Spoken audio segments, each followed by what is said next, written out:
Hello, my delightful people. Tonight we're going to make some Philly cheesesteak egg rolls. I am so excited. I've been dying to make these. I love egg rolls and I love cheesesteaks. Why not make them together, right? So I did a lot of the prep work already because I didn't want the video to be too long because it is a lot of cutting up. You know, you got your onions, your bell peppers, your mushrooms, your steak, all that good stuff. You got to kind of get your cheese to where you need it to be and so on and so forth. So I'm just going to turn the camera around so you guys can kind of see where I'm at now with the process so far. I'm at a pretty good position here. So in the pot, kind of getting some texture cooking down. I have a whole medium green bell pepper, a whole medium red bell pepper, and a whole small onion. There's also some garlic as well as about 4 baby bella mushrooms in there as well. And so I'm just cooking it down because me personally, I like to cook them down a little bit before adding the meat and things like that, because I don't want the veggies to be too crunchy inside the egg rolls. Okay. So over here I have some steak that I had left over from breakfast this morning, but I also have the already thinly shaved steak. I purchased it at Smith's. It's great for your Philly cheesesteaks. It's already shaved again. You don't have to worry about the hassle of taking big old steaks and kind of shaving them down. It's already ready for you to throw in the pan, and it's really good meat. So I have that, and I have these together. They're going to create a really good texture. We're going to go over here. Of course, I have the egg roll wraps. I have 3 different kind of cheeses because they all 3 have different effects. So we have American cheese here, which is going to give it the creamy, cheesy texture. We have 2 different kind of jack cheeses here. We have a cheddar jack and a Monterey jack here. That's going to give it kind of a sharper, stingy texture, but it's also going to give it like a pull apart texture as well. And then here we have your traditional for your Phillies. We have the provolone cheese. Those are cut up in cubes because these 3 cheeses here are going to actually go inside with the meat while it's cooking. This is also provolone. These will be laid at the bottom of the egg roll wraps while they're getting rolled.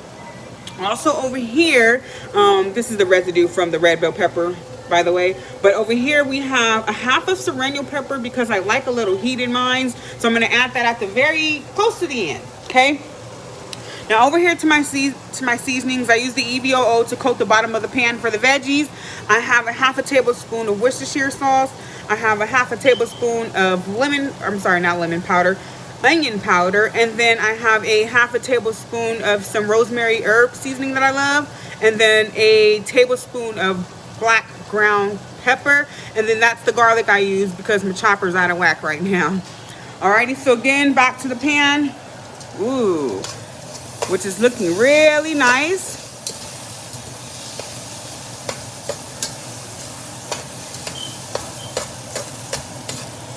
Okay, so what I'm actually going to do now is I'm going to separate the meat from the veggies. I'm going to go ahead and remove the veggies from the pan, and then I'm going to go ahead and add the meat.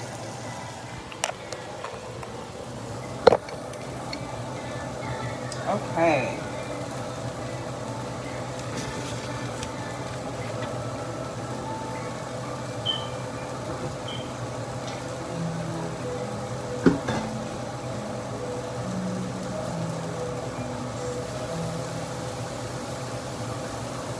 I'm just going to do that with a nice big spoon here.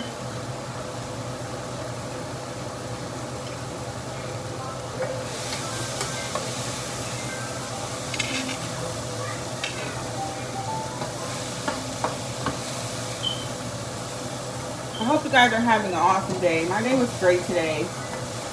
Went out and did a little shopping for Mr. Nice party. Got a little sunshine. So again, I'm just removing the veggies because those are cooked to my liking, and we don't want them too mushy. We do want them to have some texture still. Okay, so there you have it, the bell peppers, the onions, the garlic, and the mushrooms. So now what I'm going to do is I am going to add my meat.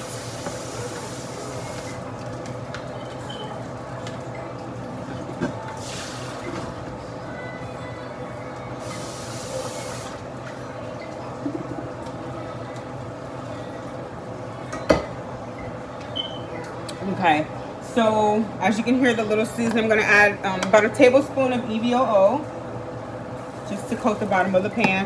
I'm gonna first start off with adding my, and I did rinse it off, that's just me. I rinse all my meat off. But I'm gonna go ahead and add the super shaved meat here only because my leftover steak from breakfast, of course, is leftover steak, so it's already grilled a little. So we're gonna go ahead and add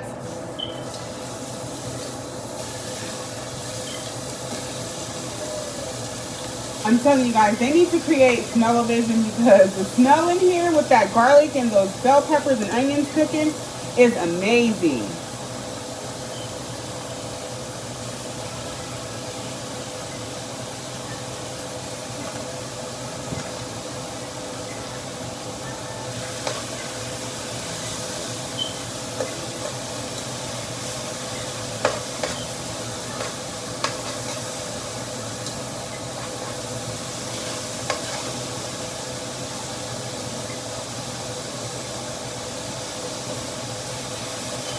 So we're going to go ahead and let the steak brown.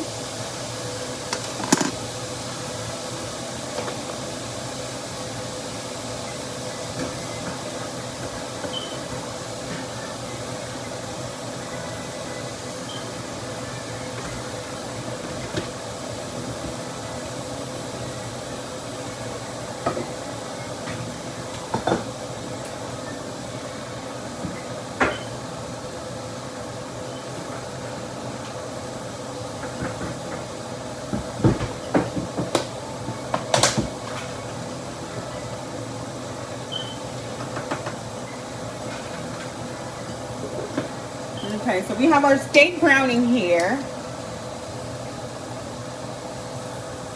Just gonna take a fork to assist with pulling it apart because it was shaved really thinly. Does have a tendency to stick a little, but I'm telling you, this meat is great. I've used several different brands from different stores of this form of meat, and some of them have funny taste. It's just weird. I'm a texture flavor type of person, and some of them taste weird. The texture's not right. This is beef. This is beef. I'm proud to say this is beef. So if you shop at Smith's, you walk past the meat area, you like Philly cheesesteaks, don't hesitate to pick up this already shaved beef. It is amazing. And again, I'm a texture person, so I do have a little piece of fat meat that I want out of there.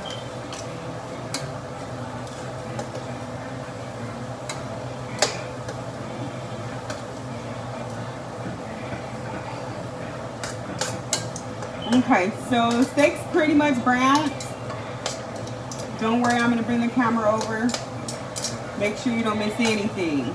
I'm gonna go ahead and also add my breakfast steak here, so we can kind of warm that up and they can both have the same flavor.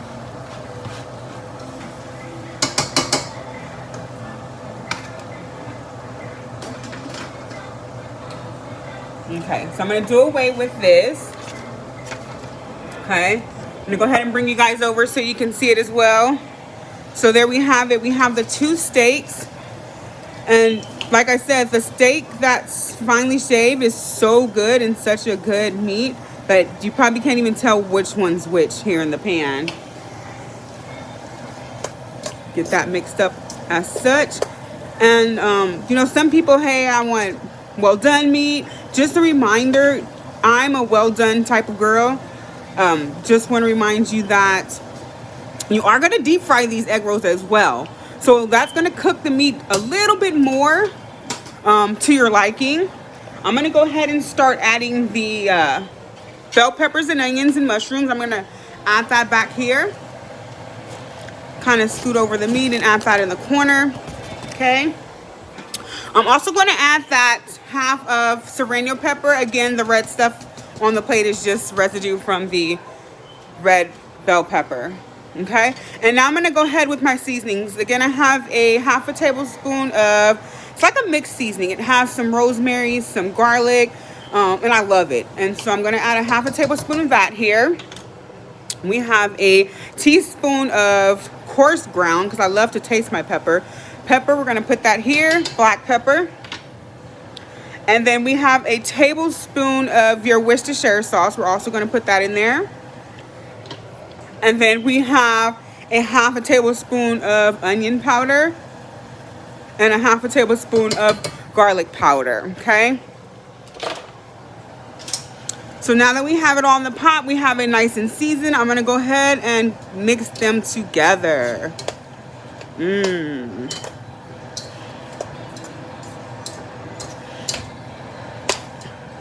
And you never want to overpower your meat with the veggies. Your ratio should always be even. So now, if you look at it, you see both meat and veggie. It's not more of one than the other, which is a great thing.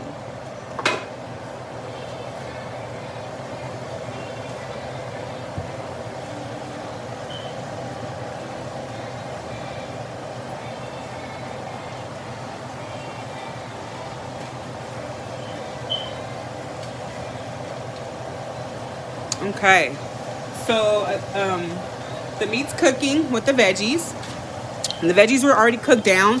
So we're pretty much to the consistency and the texture that we should be with both the meat and the veggie. So what I'm gonna go ahead and do, I'm gonna start adding the cheese. You always wanna add the American cheese first so that it doesn't get too stringy before you're ready for it to get too stringy. So we're gonna go ahead and get the American cheese added.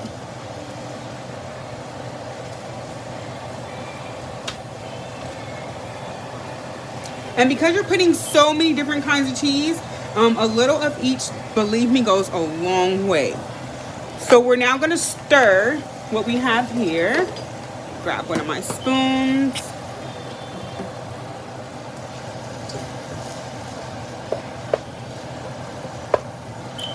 And that's gonna give it a creamy, cheesy taste, like a macaroni cheesy taste.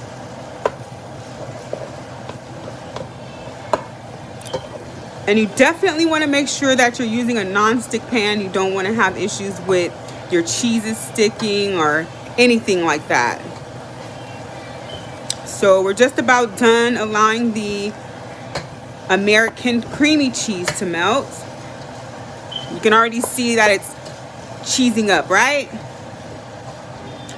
So to that, I'm going to go ahead and now add my 2 different forms of Jack cheese, and it's a cup of it to be exact. Some people work off measurements. So we got a cup of Jack cheese, and then we have about 6 slices of provolone. I'm just going to add that in as well so we can go ahead and get everything going here. Okay. So again, we're just going to keep stirring, and that's only to distribute the cheeses evenly through the meat. You don't want one bite to be horribly cheesy and then the next bite not to have any cheese. And I'm not sure if you guys can see what texture and color it's starting to take on. The cheese is starting to string. It's starting to do its thing in that good pot. Oh yes.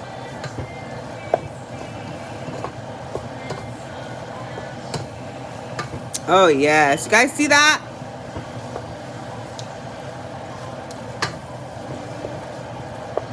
Oh yeah.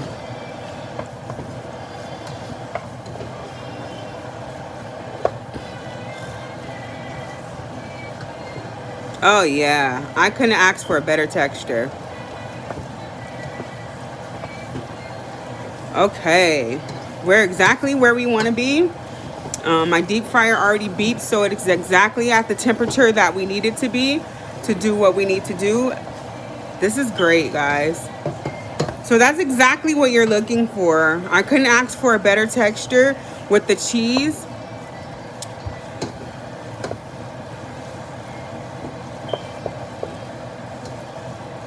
Okay, so we're done with that. So we're gonna go ahead and turn off this pot now.